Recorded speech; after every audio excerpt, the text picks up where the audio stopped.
Testing.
Right, let's start then. Um, Hello everyone. Welcome to the stream. I have not um I'm back mainly because mate Oliver guys you guys should check him out. Get his link.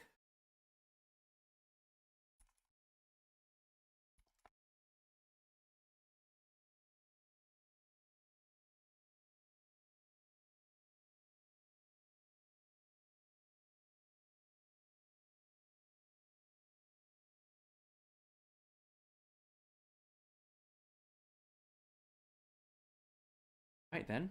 So this guy, um Oliver, basically, he's been doing some streaming and he's basically inspired me to.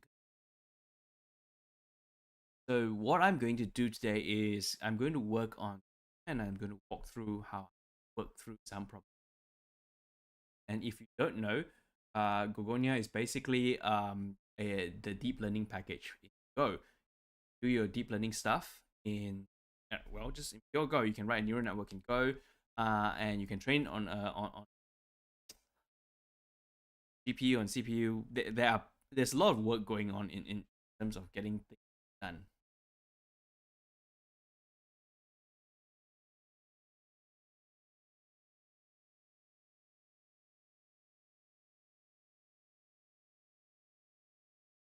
Hi, CFG. Hi, Daryl. Um,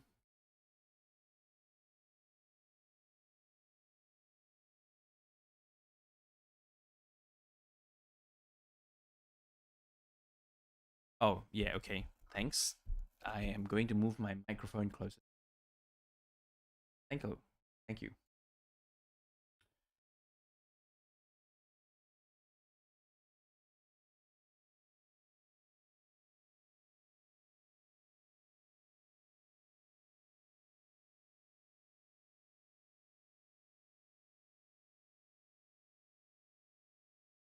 Sorry, this, you know, a lot of these things are habitual bits. So, but yes. So, so the goal, what I'm trying to do today, is basically to figure out things to improve Google, and I'm going to do it in such a way that it's fairly understandable. Um, and it's when I'm going to do it in a way that is fairly followable, but I may also go off and talk about something else. Like the last time around, I wanted to show people how, that was 2 years ago. I wanted to show how you can encode Boolean logic in a neural network, or in a matrix multiplication, or basically linear algebra. But I ended up getting carried away by the Collette's conjecture. So I'm trying not to get there, but it may go. So the thing that I do with Gorgonia is that I find a real life problem that I want to solve, try to solve it, and see if the package as it is going to fit my, you know, what I want to do. And right now, as you know, there's a new version of Gorgonia coming out, v0.10.0. And so basically, it's a huge architectural change that has been, well, literally years in the making. I've given a talk about all the mistakes I made along the way, in trying to make Gorgonia generic. So having a use case, and then building up the use case, and then building the library based on the use cases, is how I would generally think about in solving this.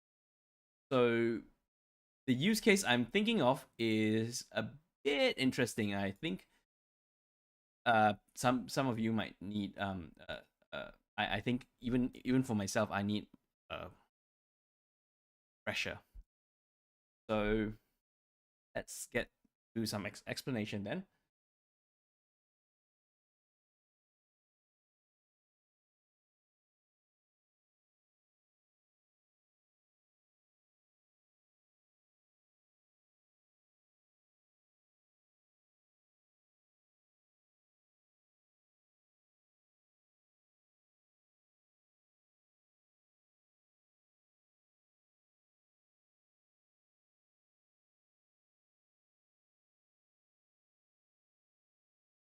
Okay, so let's say I've got a whiteboard here. Supposed to be taking up the whole screen, but somehow it's not doing that. But yeah, okay. So a few days ago, I had this very interesting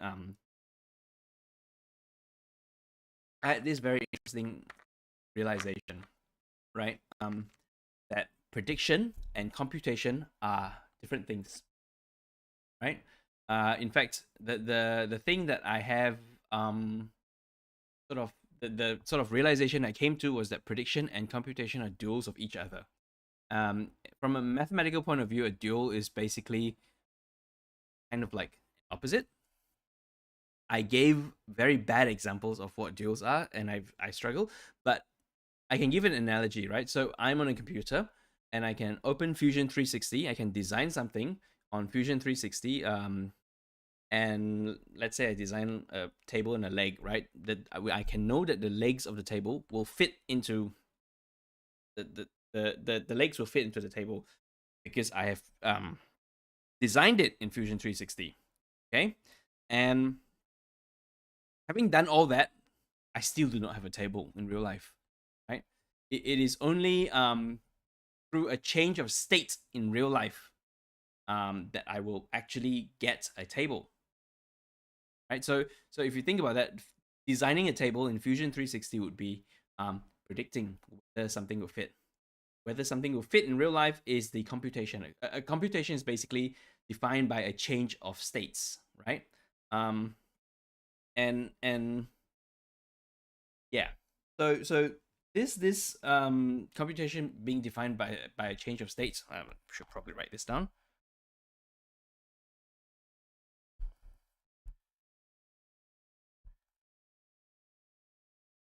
And prediction is a logical process, a procedure, um, that gets you the output without having to compute it, right? Without having to change the states. Now, you will note that when I use the analogy of using Fusion 360, I am on computer and obviously computes. So there is some level of computation that goes on. Hi, Oliver. There's some level of computation that goes on in real life. When you're doing the prediction. But the general idea is that computation and predictions are duals of one another. And recently, I was also preparing for a talk that I was going to give about neural networks. In fact, I'm going to give it tomorrow. And one of the content in the talks that I give is that neural networks are often drawn like this, right?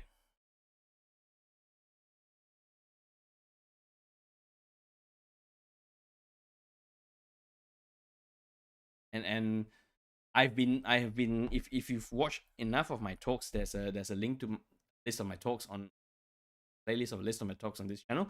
I will always say I will always say don't do this, right? Because a neural network is fundamentally a mathematical equation where you write okay. This is what I always say: don't do this, do this. Um, but I also like to highlight my hypocrisy in the sense that I actually do occasionally think about neural networks in this sense. In this sense, I don't always necessarily think about them in the the mathematics. Okay, and so this basically um so prediction and computation are not the same things, do with one another, and the fact that I'm going to give a talk tomorrow about my own hypocrisy of thinking about neural networks in a way, make me go come and think about it.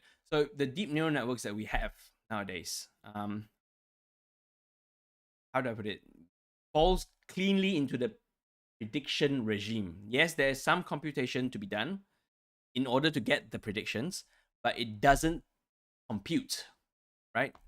It predicts. So if you give a neural network, a deep neural network, even with uh even like okay, so if you give a neural network a function like 1 plus 1, it's a string, right? 1 plus 1, and then you say equal, it'll actually autocomplete this with number 2, because this is a prediction.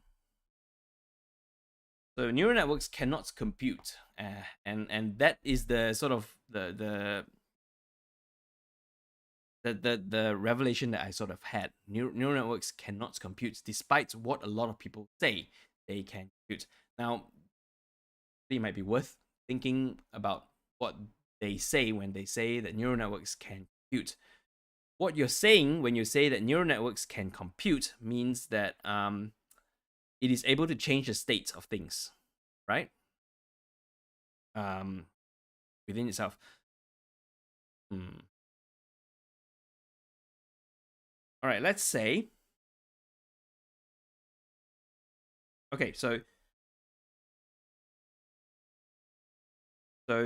this is a topic that is sort of near and dear to my heart. I've been thinking about 3A's for a long time, and the 3A's are not the neuroscience 3A's, the 4A, sorry. This 3A's is something of my own making, right? So the first A is aggregation, and then you've got abstraction, and you've got agglomeration. Now these 3A's, they all seem to do the same things. No, they don't. They don't seem to do the same thing. They do similar-ish things, and the similar-ish things that they're doing is basically referring to a group of things. So an aggregation is basically like an average. It's a form of aggregation. So when I say the average height of all Australian men, for example, I am referring to the group of all Australian men, but I'm only extracting one bit of information, which is the average height. Okay. So an example is averages. Can be any kind of what complexity science people would call it coarse graining, or if you're a physicist, you might call it renormalization. So this is roughly equals to renormalization or coarse graining. There's some very interesting things about coarse graining that comes in neural networks. We'll come back to that. And then the second thing is abstraction, right? Abstraction is what we as programmers do quite a lot. We write a function and we call it an abstraction. And one of the most famous kind of abstraction is the eta rule in lambda calculus, right? So the eta rule says that an expression m of lambda terms can be equivalently be written as even if given that x is not in the free variables of m. Okay, so this is the eta rule of lambda calculus. Basically says m is the same as lambda x dot mx, m applied to x. But lambda calculus itself is interesting because we call this an abstraction, except it's not really an abstraction. It's an agglomeration, right? But really, what abstraction has to do is abstraction has got to do with names, right, and references. So references.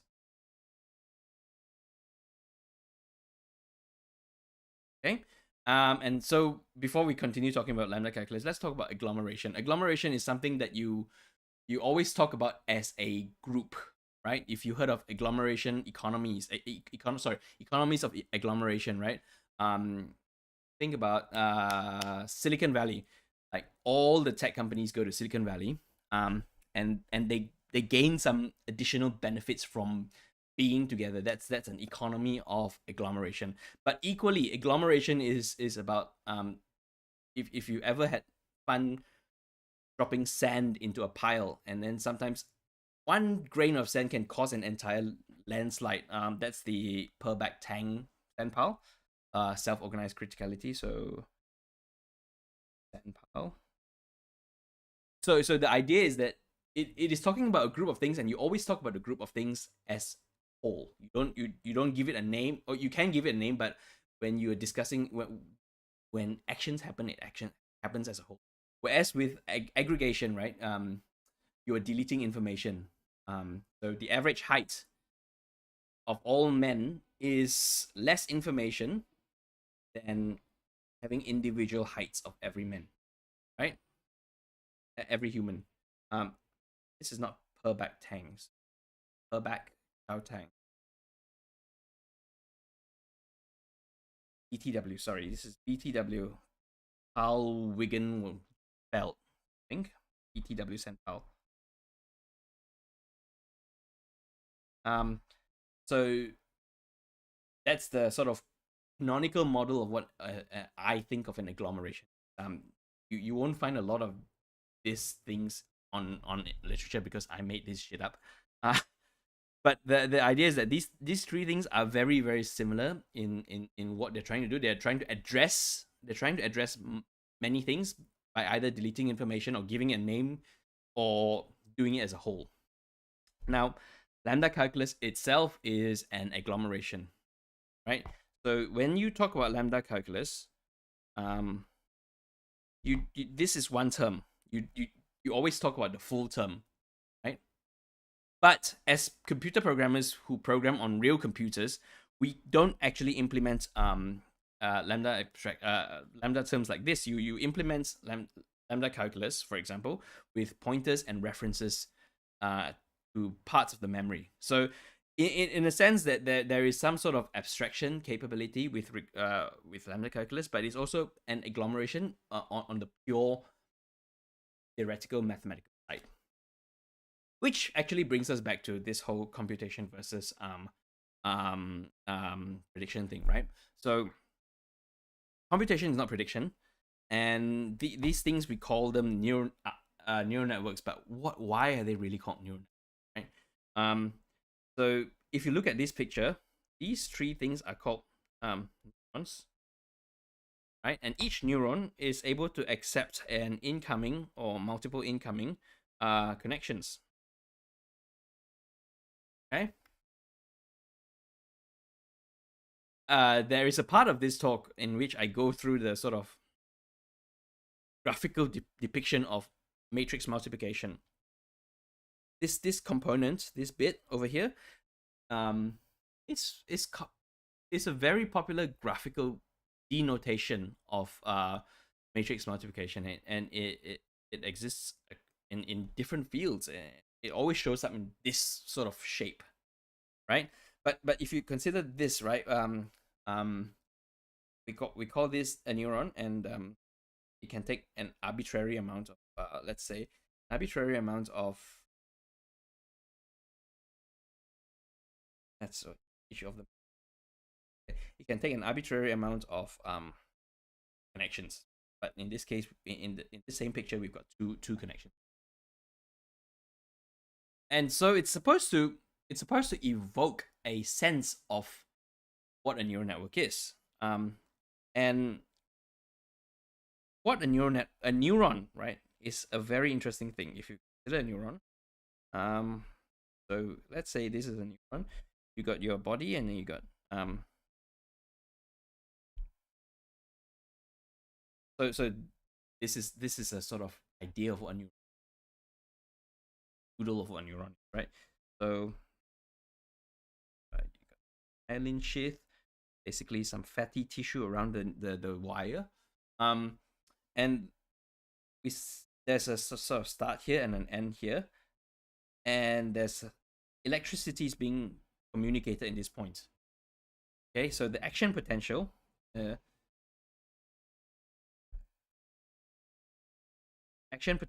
a neuron is within is basically considered by the as the electrical activity within a neuron. And between neurons, let's say there's a second neuron, right? Dendrites, these are called dendrites. Dendrites are touching over here, and it goes here.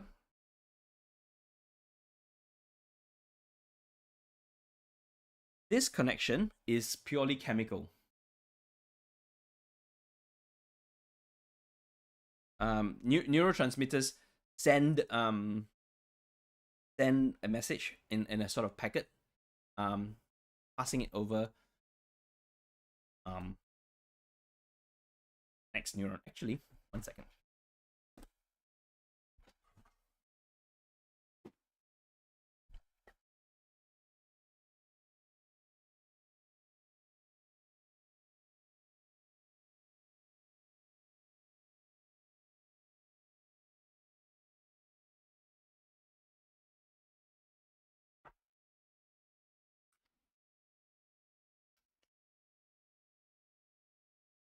Sorry, there's a very cool sort of comic book, neurocomic, actually showcases this very well, in which the author, who is a sort of analog for Ramon Yi's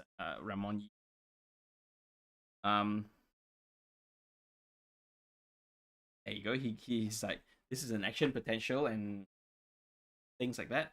And he gets packaged up in a neurotransmitter somewhere in this, and gets sent down to the next neuron, which is pretty cool and pretty interesting. Anyway, so say we draw it here. Okay. So we're drawing this now in a more interesting way. So at this point, it's called a synapse, right? But if you look at a neuron, it's the sort of synapse point. It's sort of the connection point. There are not just one kind of there's not just one sort of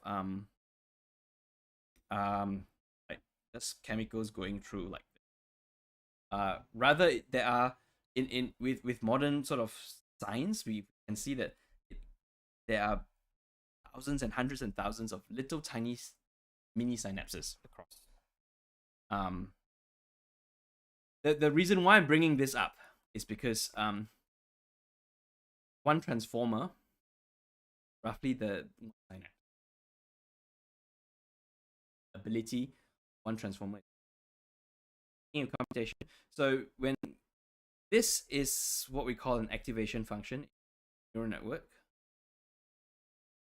right? And typically you've got like NH, hyperbolic tangent, or the most popular one nowadays would be softmax. Right, softmax is a very interesting function because now if you think about the aggregation function, they're all basically sort of additive. Summation is actually an aggregate is a sort of coarse grain, right? Got averages, and then you got your constants, right? You can coarse grain everything to a particular constant, and in this case, softmax is actually a constant coarse graining function. So when people say that neural networks are able to compute, they mean it in this context that it is able to coarse grain, and then if you build an epsilon machine to simulate these things, you can actually see that it's computing in the different boundaries. Now I realize that this is going really, really, really far, and this is not what we're going. So the reason why I'm bringing up all this is because this picture of a neural network, it tries to evoke a sense of what a neural network is, but it doesn't do it as well because, well, the neuron doesn't just output a single thing, right? And a neuron doesn't just send something. Neuron has action potentials within the start of the neuron and end of the neuron. Like between here and here, there are action potential. This is all electric. This is chemicals. Right? All electric.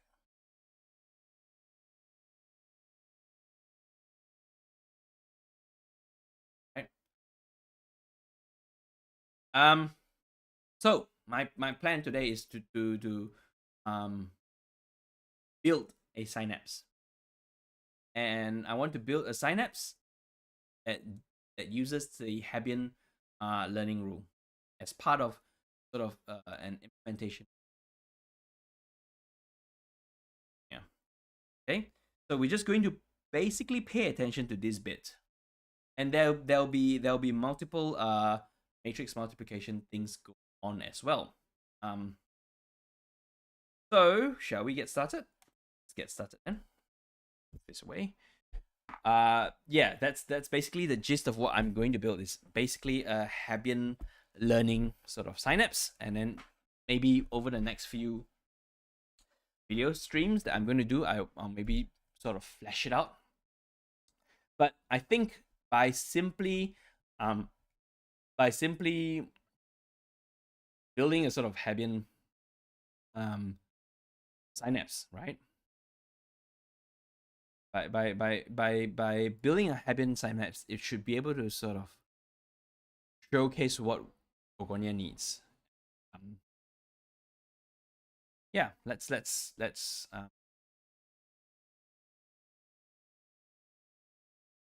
then.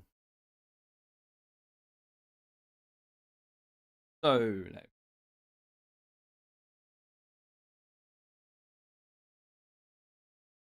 I am now here. Can you guys read my thing? I have created a sort of package. There's a Go mod, and this Go mod it's my local version of is which is the so yeah, so Hab would be a synapse.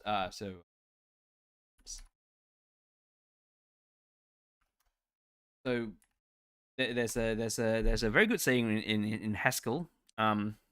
If you don't know what to type next, if you don't know what to type next, type a lambda. right? In Haskell, lambda is this. But in Go, I find that if a bit bigger fonts,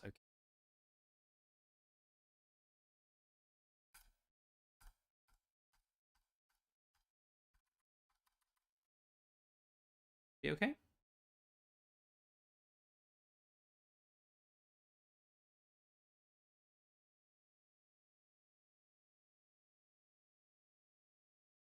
Yeah, Oliver, I was mentioning, I said the username of your YouTube's there because, well, you're the guy who actually inspired me to continue. All right. So, in Go, like, if you don't know where to start with the types. All right. I think starting with a type is even in Haskell, you can't go wrong. Type. So, what is a Hebbian what is a Hebbian sorry, 1 second, my windows have just sort of okay. So the thing about Hebbian learning is that neurons that fire together wire together, and that's pretty much how a large proportion of how our brain works. Okay, um, neurons that fire together wire together. So if you want to get good at something, you just have to do it until you get good at it because you're forcing your neurons to fire together. Uh, so they will they will wire together. The synapses will get thicker. So that's the concept of a Hebbian synapse. Okay. And so, what do we need in a synapse? How do we represent a synapse? If you look at what I have here, a synapse is matrix multiplication. So these weights, right? These weights that we have here,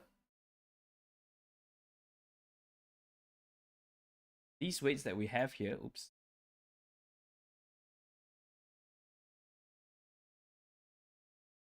sorry. Okay, so these weights we have here, we can consider them as some sort of um synapse.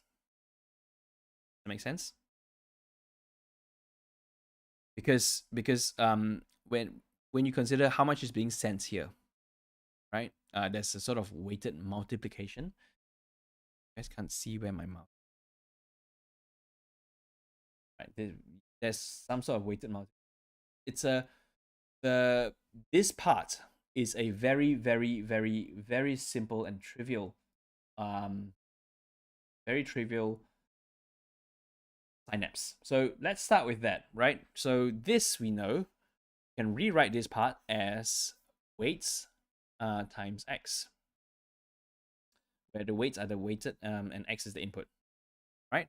So maybe let's get that done, and then I will show you why I want to start building um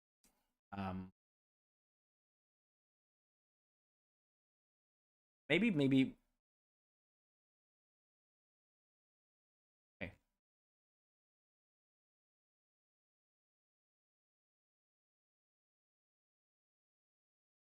All right, so let's see. A synapse would have what will a synapse have?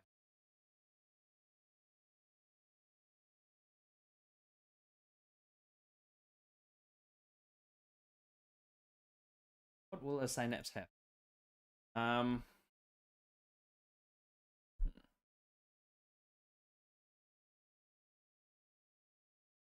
synapse would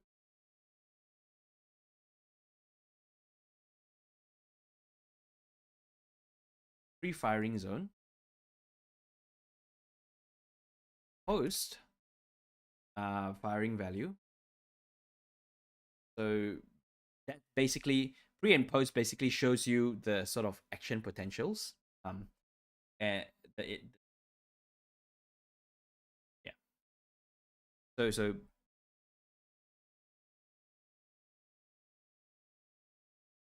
So pre is what happens here, and then post is the sort of post hook.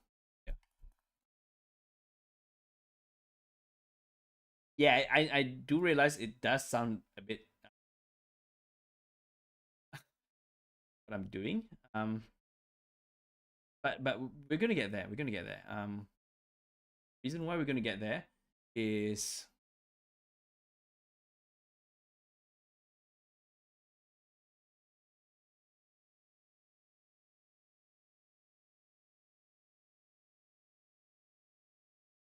okay. So these are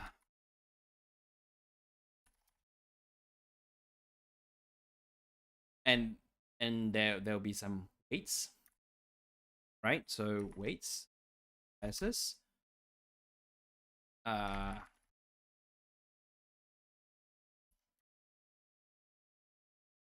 because the new Gorgonia is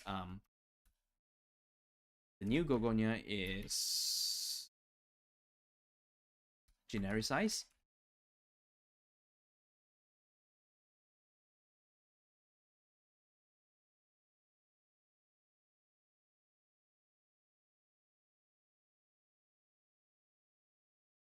So right now it says a synapse only take these two floats. That we can have more floats in there. Don't worry about that.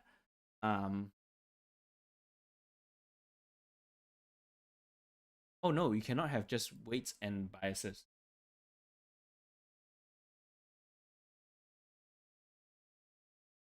You need to have uh weights,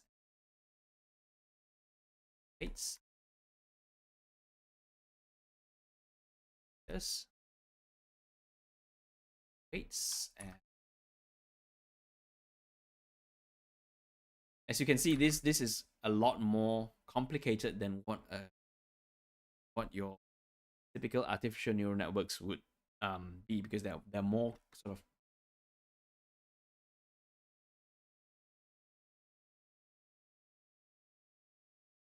okay. That makes sense.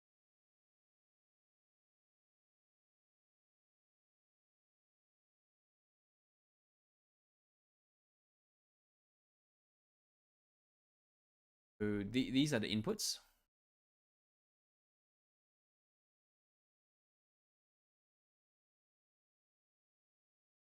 They should really be part of a function, right? Really be part of a function as opposed to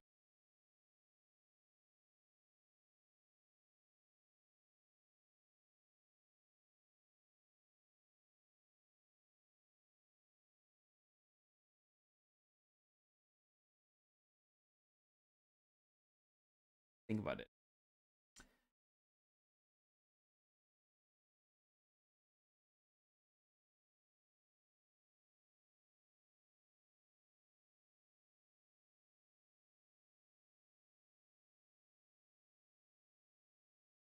I think this do not have to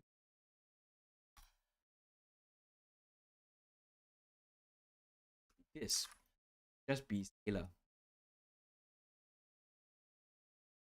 All right, see you, Daryl. Not C code. Sorry, guys. Um I've been coding and yeah. So I think the pre and post are just you can just make them into scalar values.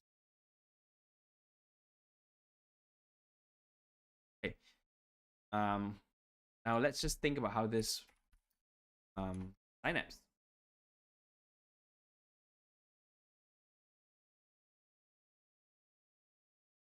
So going forwards, it will need there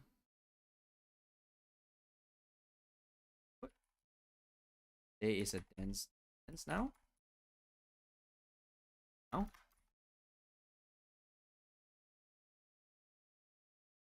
the way you would wire this up, because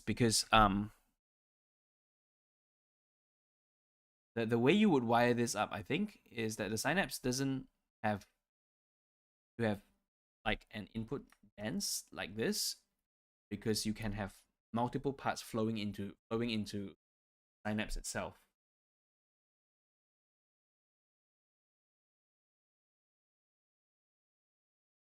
But okay, let's just build out the sort of coding.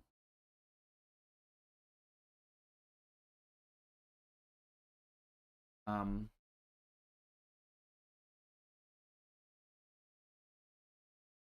uh, just need one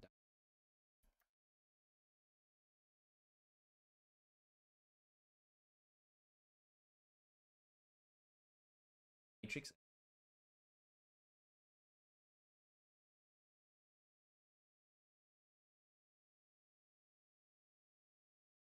So X, W, and B. Basic multiplication, but we also want to do some funny things. We want to scale the values. We want to scale the scalar value.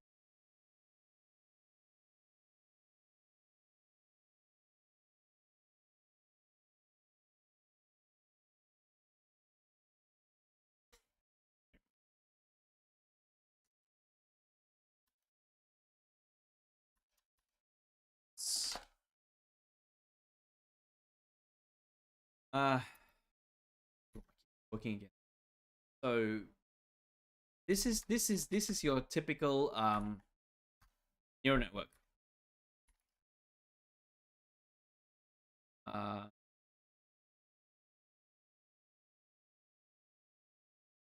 right.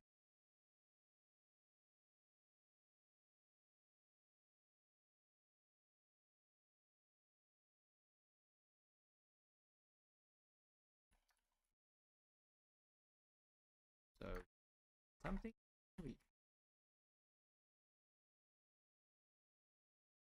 Right. So this part is straightforward bit. This part is um this bit.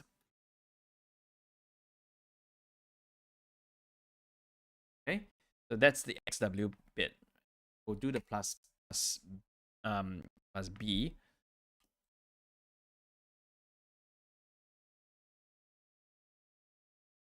Right. So then and go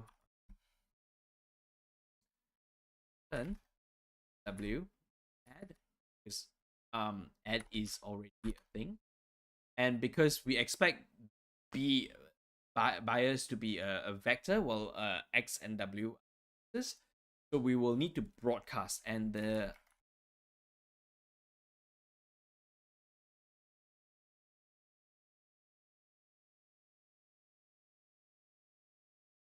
that's about it. Now, so the reason why I keep forgetting DT is because at work I use the old version of Gorgonia, which the Gorgonia tensors, which is not yet genericized, but at home when I come back home, I work on the generic version. I do occasionally get messed up. Okay, so this is the basic sort of framework. You will note that a typical neural network is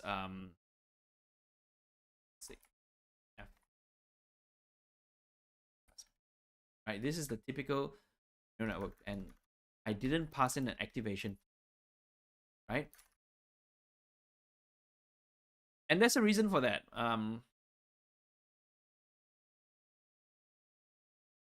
Yeah, there's a reason for not passing in.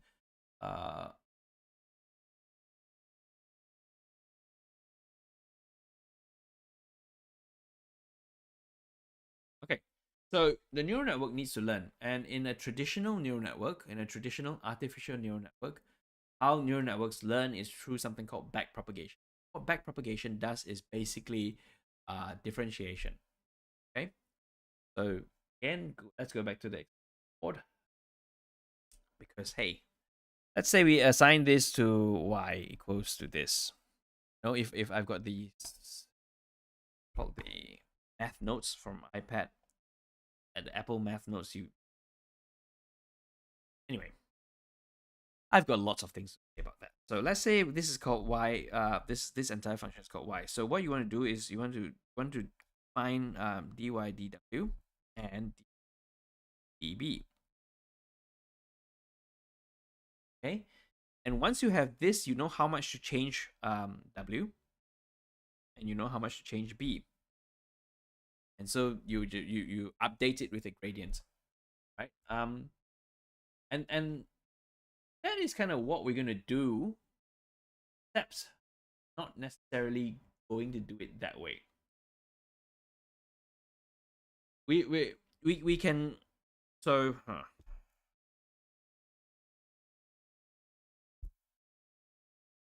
so if you think about it, this is a computation graph, x and w, this and plus, right? The partial derivative of x would be w. The partial derivative of x times whatever that comes in here. Okay. Sorry, this is a crash course in calculus. And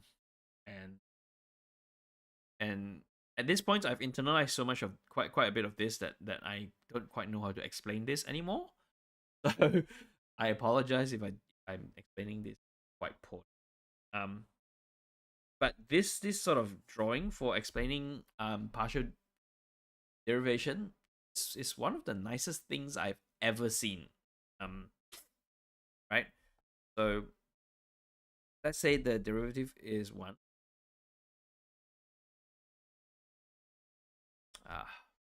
Let's not compute the derivative. So Gorgonia right now, as it does, there's a function that allows you to just compute the backwards gradient. So these are called gradients. Okay. It automatically calculates the backwards gradient. But when it comes to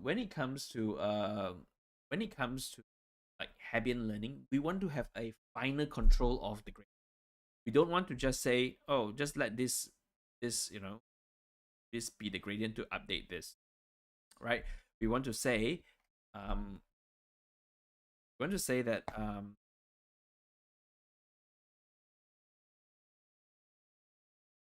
we want to say, okay, if w is of a particular value, of a threshold value, then I want you to zero it, tip it, or something like that. Yeah. It's strange to say that, but we basically want a finer grain control at the gradients. So what Gorgonia can do now is fantastic. It computes the gradients for you and tells you how to find the gradients symbolically as well as numerically, as well as you can do it as part of a sort of dual number system. But it doesn't. Sorry, Oliver. But yeah, so it doesn't really. I hope people are following. I mean, if you're not following, I'm very sorry. I'm terrible at. I'll get better. I've lost my streaming legs. So Gorgonia actually computes the gradients for you, right? But we want to nudge the gradient in the directions that makes it work for Hebbian learning. So we want to say that if the neurons fire together, they wire. Right? And that is the goal. And that's the reason why I'm writing this. Let's go back to coding. All right.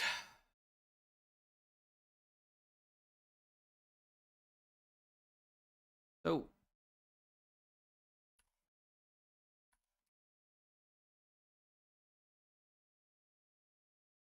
we've got forwards, we've got backwards. So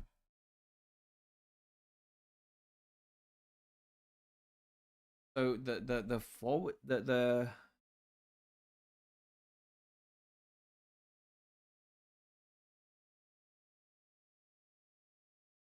just delete. Talk about the pre and because pre and post is a bit pre post come here, as part of the.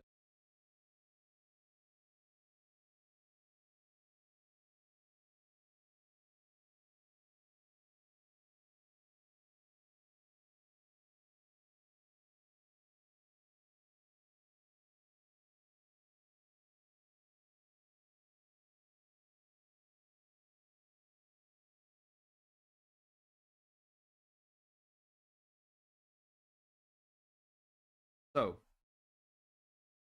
this, and what we want, uh,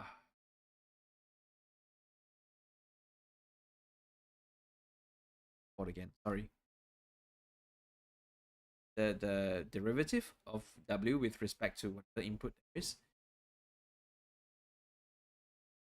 That's also dense dot.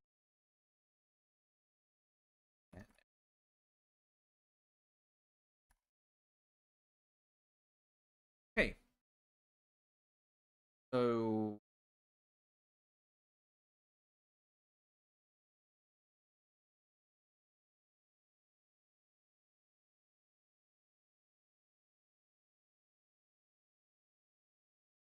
okay. Now to compute dB in this sort of situation, we need to have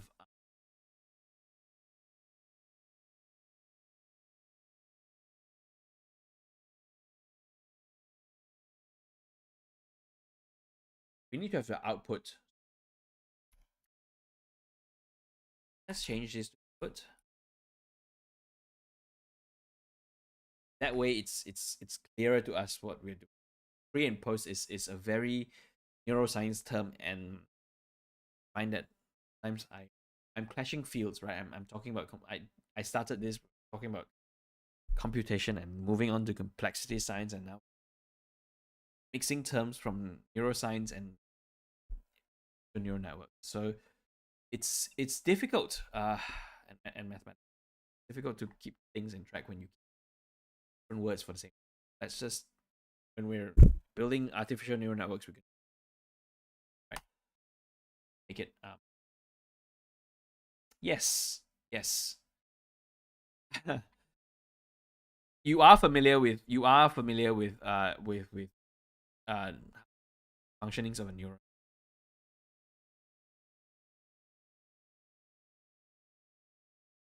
Yeah. So um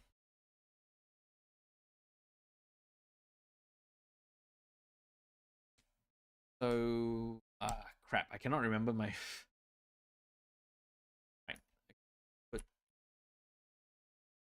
want to transpose your input, right? Because you were doing your backwards differentiation.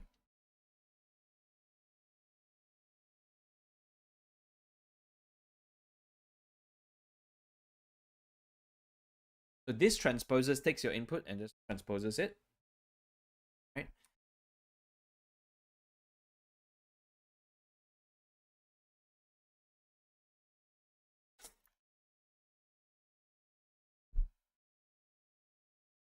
And now we can compute W.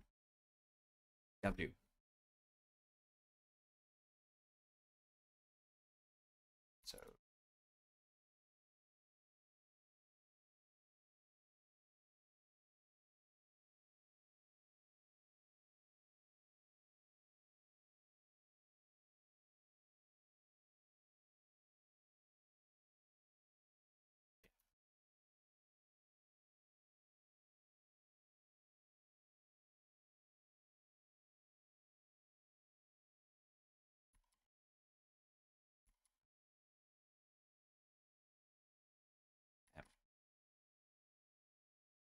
the output.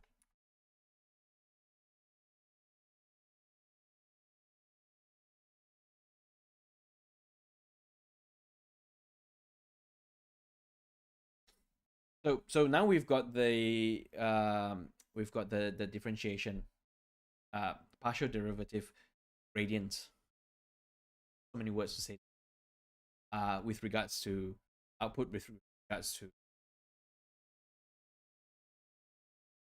now we can compute B. again, this is not the same as you would in artificial neural networks. In artificial neural networks, you have it, um, you compute this part independently. So this EB is computed independently from this. But with Hebbian neural networks, it's not the case.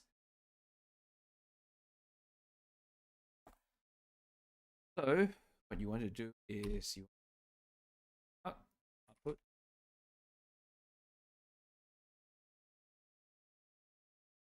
just to enforce a particular bias. So we say I want to sum along axis 0, all the columns, and we want to keep the dimensions of it, right?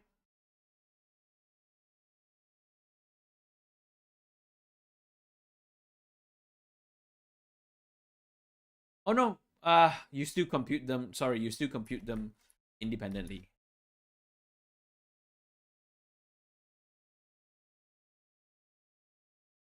I'm not sure.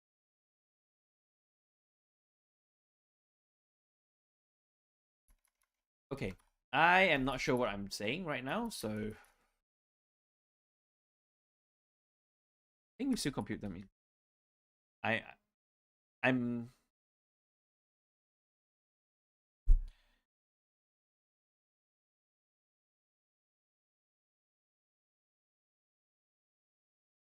1 second. I'll need to go and refer to some books.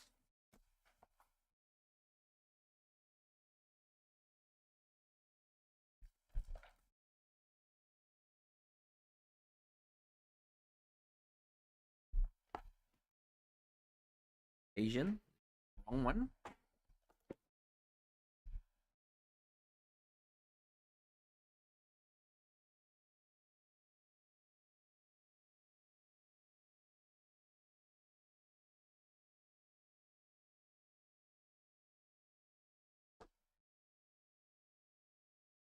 All right. So let's treat this as if it were an artificial neural network. And now we want to post hook and pre hooks. Again, this is why I said post and pre is a bit difficult, because post also means post hook and pre hooks. So if this were an artificial neural network the same way, then these parts will essentially be by but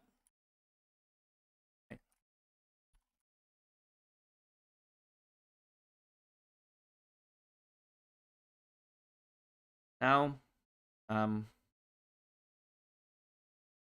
we will want to apply a decay, because in real life, electrical signals weaken over time, over the length of a while. So there's a sort of decay going on there.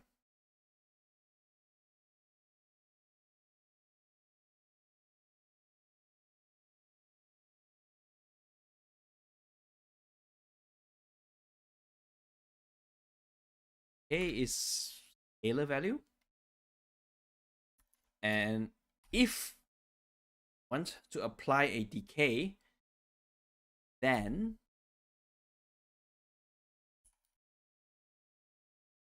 we'll apply a decay.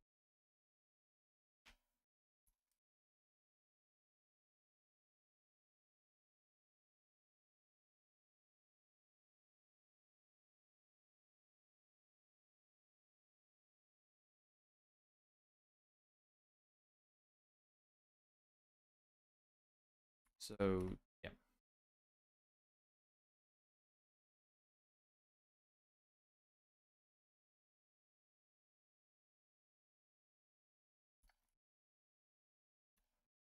So we are going to update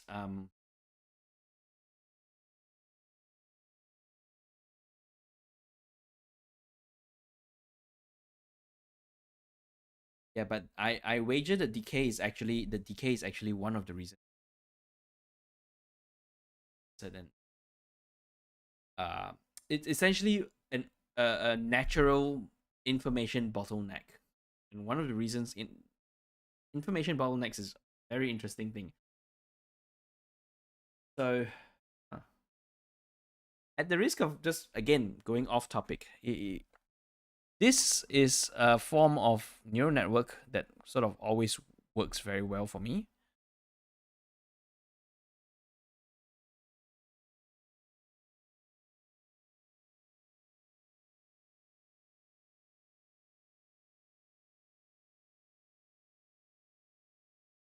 So the hidden layer being sort of a squeeze layer, basically. This is what I call a squeeze layer. Notice that this layer has only 3 and it's less than this layer. And it's also, sorry, less than and less than this one. So basically this sort of forms a bottleneck. And when you apply this sort of thing, it makes the neural networks learn much better. Then there's this one and the residuals. Both, if you combine residuals and these, can take any neural network and you basically just with the computation powers and big data that we have today, you can take any problem and just solve it with these basic strategies, and that's what I could work. Something. Anyway, sorry. So now we've got a decayed value. If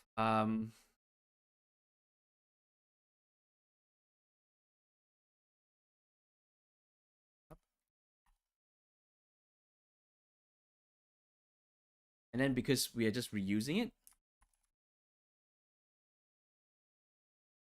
so we can say use unsafe basically tells Gorgonia's tensor library to say, what, put the values back into. We know that these and this are going to be the same shape.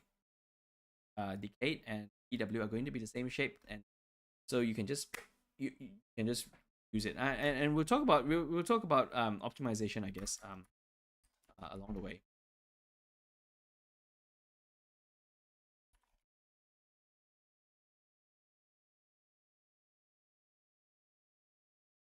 Okay, that looks okay. So we can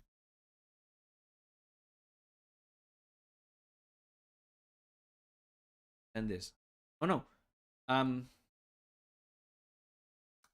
Oh no, hang on. No, we can't do that yet. So neurons have also this thing, um, uh, inhibitory and exhibitory. Right. So basically, if you think about it mathematically, it's because I'm going to flip a sign or not. Is if I go forwards this way, maybe my backwards pass is going to flip the sign, and that's actually part of the physiological thing. It's a physics. It's the cell itself that determines whether to flip the sign, to inhibit or exhibit. So this will bring us closer into something called spiking neural networks. And spiking neural networks are a whole other topic, right? Spiking neural networks. Okay, spiking neural networks bring the thing that I don't want. I don't like to bring it. Time, right? So time is highly important in our brains. Everything is sort of everything requires time, and when we do artificial neural networks, we just sort of discretize time with fake time, right? So like a transformer, you take token and token and token. That's basically a time series, but it's not real. It's not real time. It's discrete chunks of time, because an artificial neural network is a very very simplified form of what we have in our brains, right? It cannot do a lot of things, and not having time in it is probably one of the reasons why it's like dumb. Yes, you may be very very impressed with ChatGPT, but it's still dumb. Um, it cannot escape the confines of the topology of its data. And sometimes the topology, the shape of the the the landscape of the data tells everything.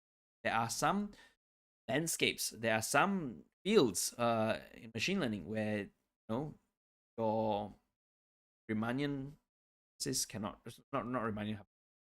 Uh, you assume your assumption that your data is Riemannian, right? So it's locally Euclidean.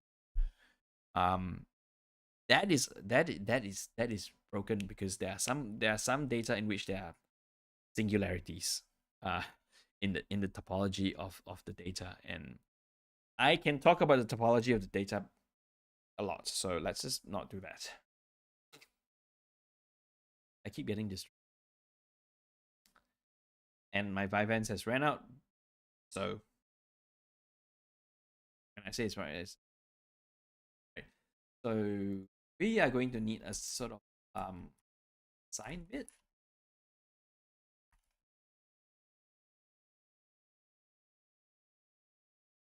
right? That and that.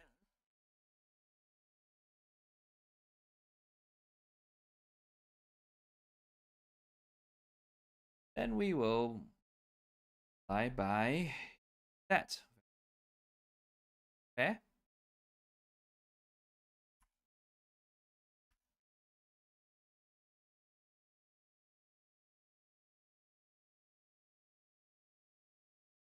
So we multiply by a scalar value, sign value, and so scalar on left, and we can reuse it because we are going to, right?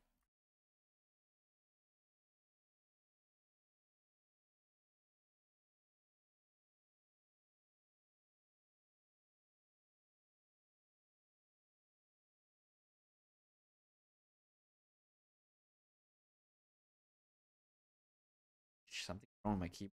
It's mixing signals. Anyway,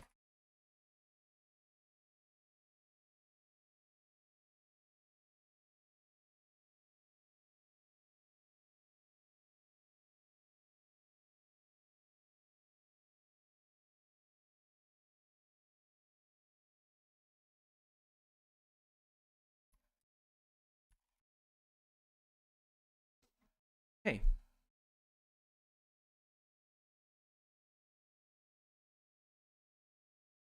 this looks good. Right. We might want to put something in here. We'll come back to this.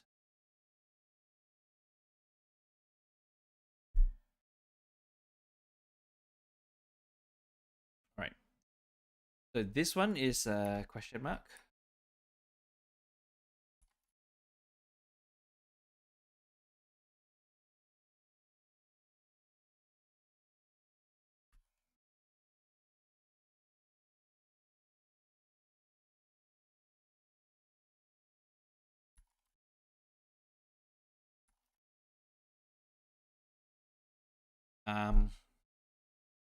Okay.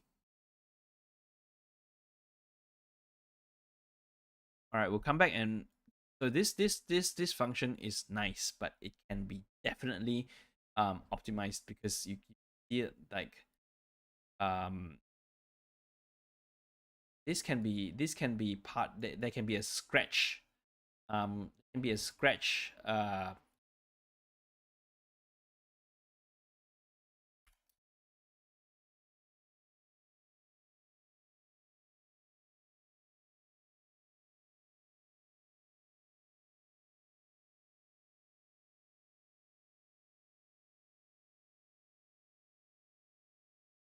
so a reuse basically says I want to use the scratch, and if it's nil it's okay, because we'll basically do, if you look at it, decayed is always going to be right hand side of the equation, means it will not be reused. Once you compute this, allocate is basically to memory. So instead of saying release to memory, say, hey, use the scratch.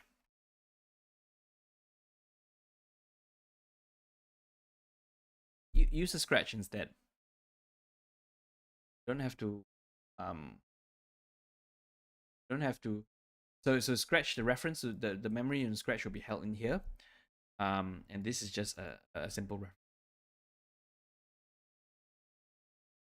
This, on the other hand, also be, in fact, DW and DB can also be pre-allocated upfront because they're always going to stay the same shape. You're just changing the values inside the shape.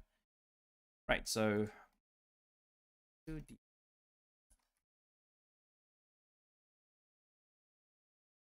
right, we can pre-allocate this.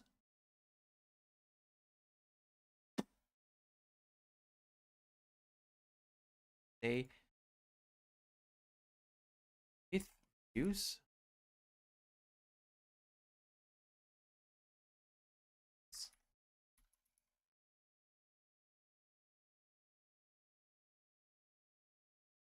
and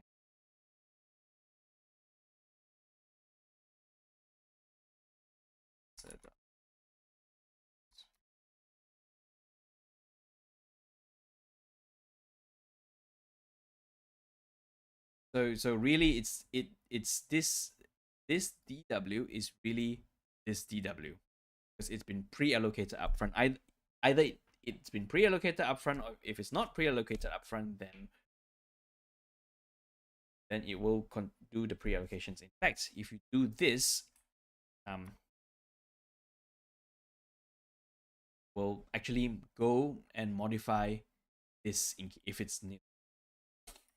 If it's not nil, it will actually just yes.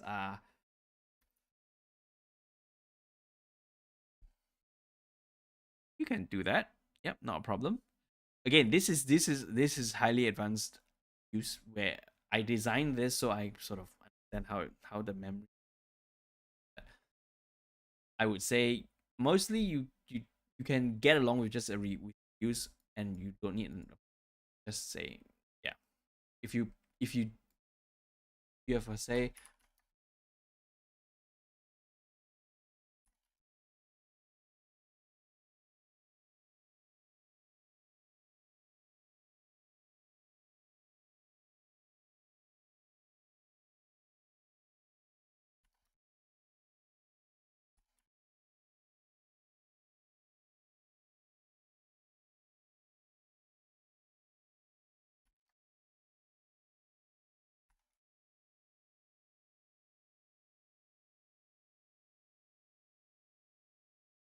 if you do something like this, then which I expect most people would be doing when they then you do this.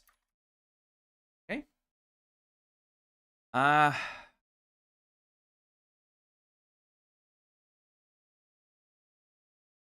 So this is how you get this is how you get the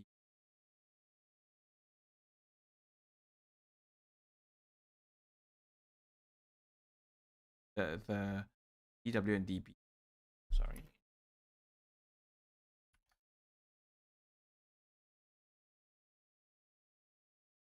All right. Technically, you don't have to return it because it's already in here. No. Okay, so the other thing that I want to do is constraints.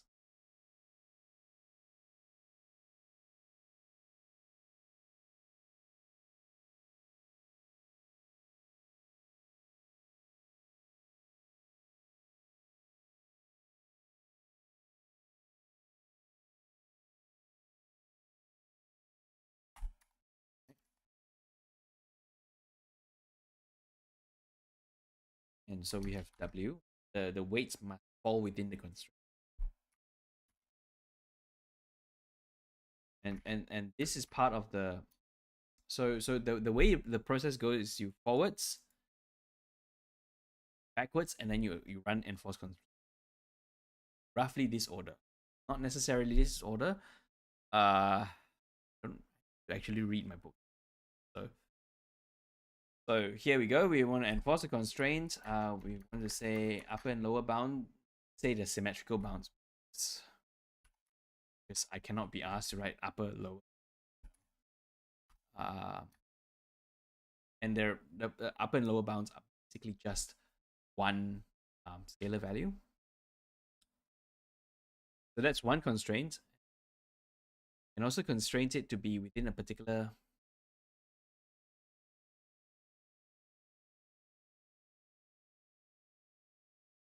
if it goes above the maximum value, clamp it down to the max. Um,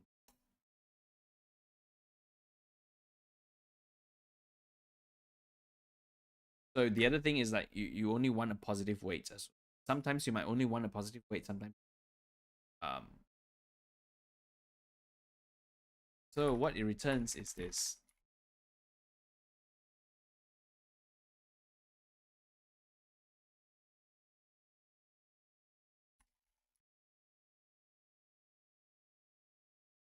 And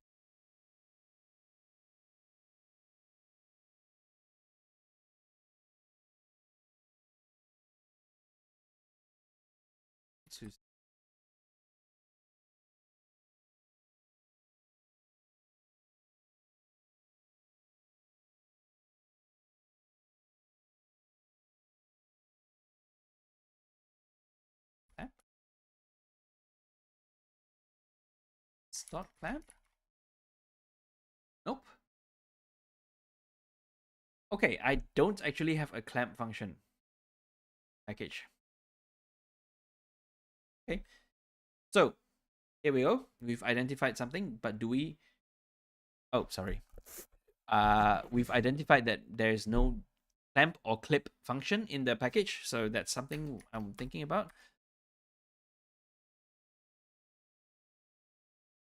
Kill this for bits. So now we need to have a clip. So instead of going straight to the library and writing a function, I just want to experiment to see whether I can do it outside of the library. If I can do it outside the library, I don't want to put it in the library. Right? There is no. The only reason why I put certain things in the library is because there are some things that they shelf like the or something that is really really obviously everyone's going to use like add and mul and sub and div. All these basic arithmetics are going to be in the library because it's something that's everyone's going to use. Otherwise, if it's something that I can write outside of the library, then I will try to write it outside of the library as much as I can.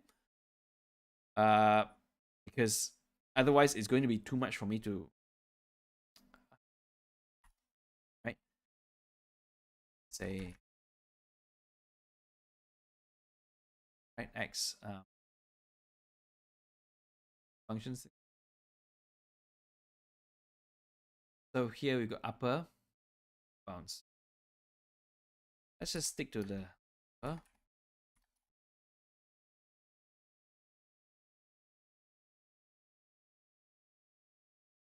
and so tensor.funcop is basically a modifier that modifies the function. So use unsafe, for example, as a funcop. Say, oh, I want everything in this.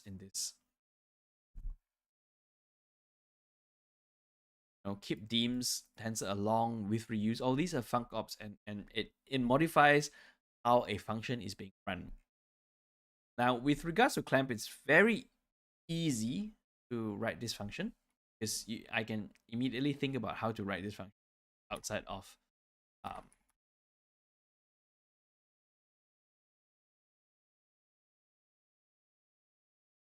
can immediately think of how to write this function outside of the library itself. I don't need the internals of the library. So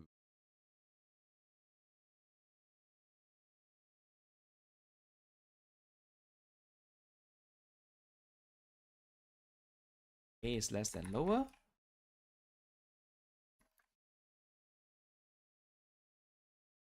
A is an upper, and otherwise you return, it clamps everything out. Uh,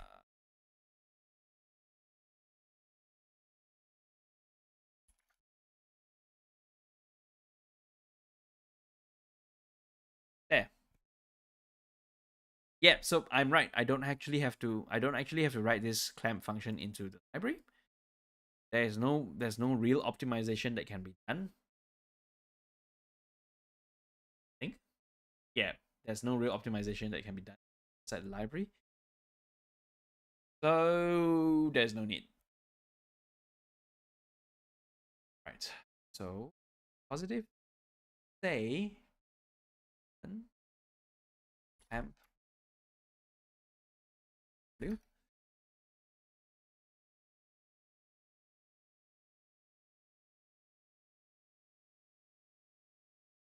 And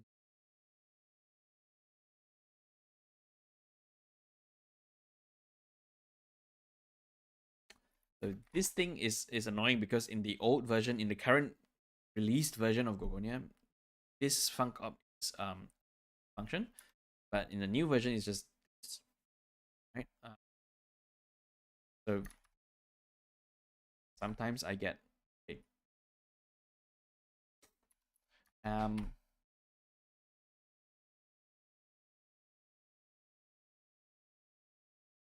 and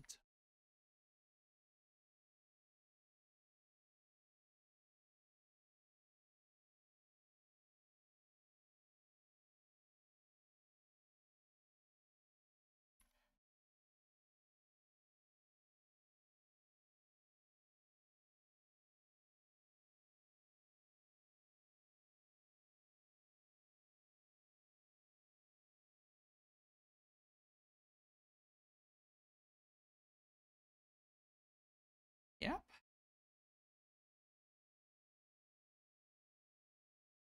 is so I make sure that the bounds are positive.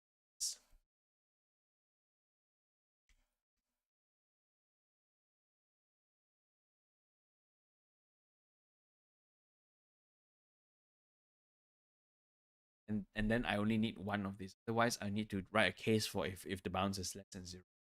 Um,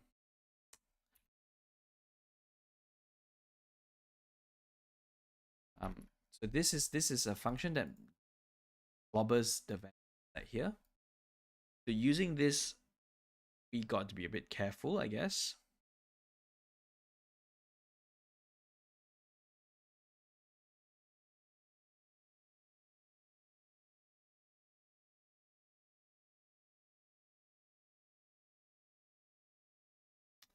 All right. So the the word that the people who build these things, the wordings that they use is evolve um to show the entire process. So how the state evolves. We're talking about like stealing terms from complexity science, and so we're going to talk about how the state of the synapse evolves over time. Again, this is not a trivial thing. Not as simple as a deep neural network. Uh, yeah. So, all right. So,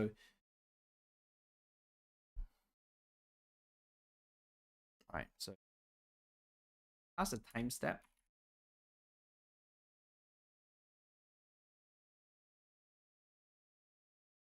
Again, because we are computers, like okay, time is continuous, but right now we assume that it's going to be some discrete. Because computers are discrete, right? So let's just uh,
scalar here to multiply.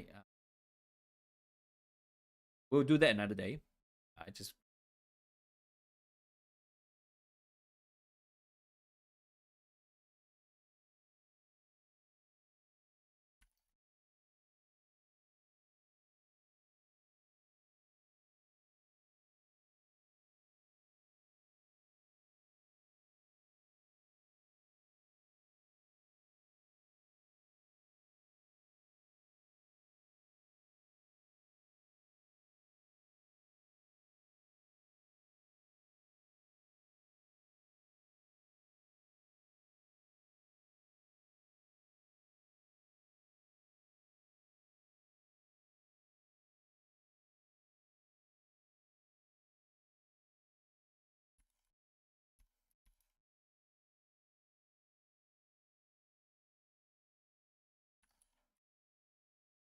um, then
when this is a by the way, this is bad coding practices, right? I'm not returning any context as to which part of the function is failing. But this is a sort of conceptual. This is not something that um is going into production, I guess.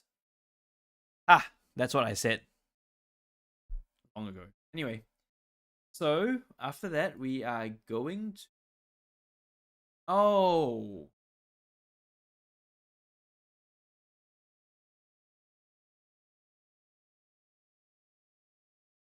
7 o'clock. So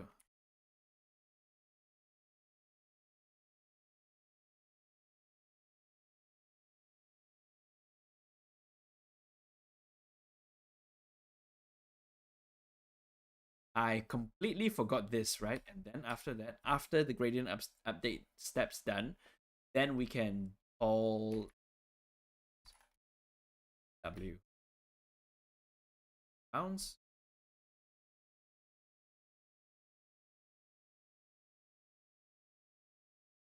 Bounds. What's the bound?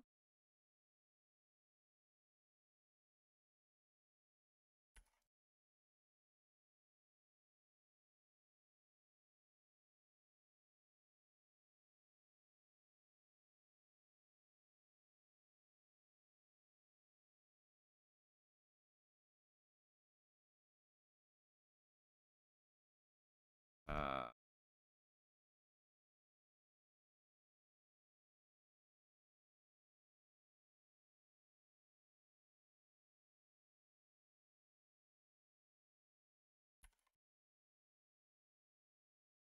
okay. So this is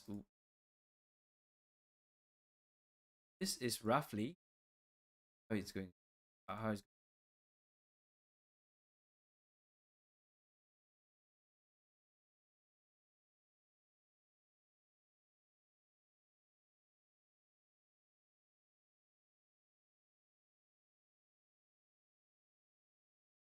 yes, exactly. So it. Thank you. Okay, I'm happy that yeah. So I've not written this because goodness, I've written Adam so many times. Adam is basically a gradient descent optimizer. don't feel like writing one more night. Yeah. But if you guys want to check out the latest version of Gorgonia, it's GitHub. But you have to go to a different branch, and Gorgonia is pretty broken branch, which is why I'm not using Gorgonia itself. I'm using the tensor library because now I can see how I can go forwards and like this bit, right? This bit. Gorgonia is supposed to be able to handle this symbolically as well as numerically as well as graphically. So yeah, this this is this is this is I wrote this because oh, I can't actually use Gorgonia. Oh, I want to see if I can use Gorgonia, but it's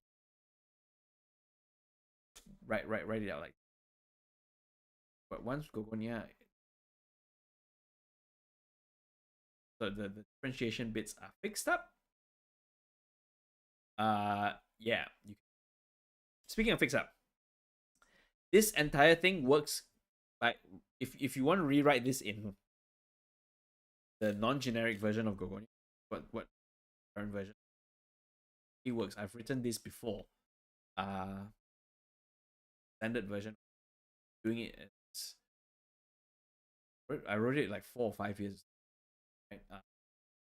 This entire, I wrote a bunch of different types of synapses, different types of spiking neural networks, and I think if you go to Golang Zit around the year 2013, I might have shown you a very strange spiking neural network where if you try to quit, press Control C, and it intercepts the Control C signal, it will tell you no. It doesn't want to die. It will. Yeah. So that's like 10 years ago in Golang. Anyway, speaking of Golang Zit, we've got a new version of Golang Zit. If anyone who Sydney, there's a new meetup this end of this month. It's basically going to help you get a job. And pre-announcement announcement, GopherCon AU is officially back. The call for papers is supposed to go out yesterday, but I didn't get around to finishing writing the description. But in particular, this year we're doing something a bit different. There's going to be a specific stream for one day on science and technology. STAM, E and A and M. E is, A is, and M is mathematics. So if you have E, yeah. So we're gonna have a special stream for STEAM for one day, and the second day's stream, specialized stream, we don't know yet. So yeah, keep your eyes peeled. We've found a wonderful venue, and I think workshops will also return. We're still working out the logistics of doing workshops again, because we might have to go to separate venues. But yeah, so GopherCon AU is back, and if you've been to the previous Golang Sit, I have also announced a sort of experiment for GopherCon AU, which is go dot casa. So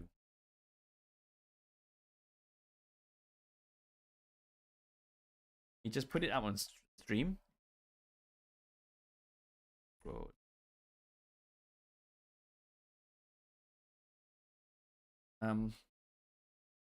So this is an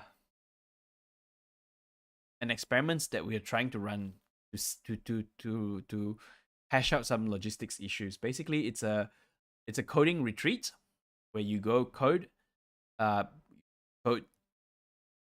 in Go, and then also because I'm a bit cheeky, to play Go. one of these things, right? A Go board.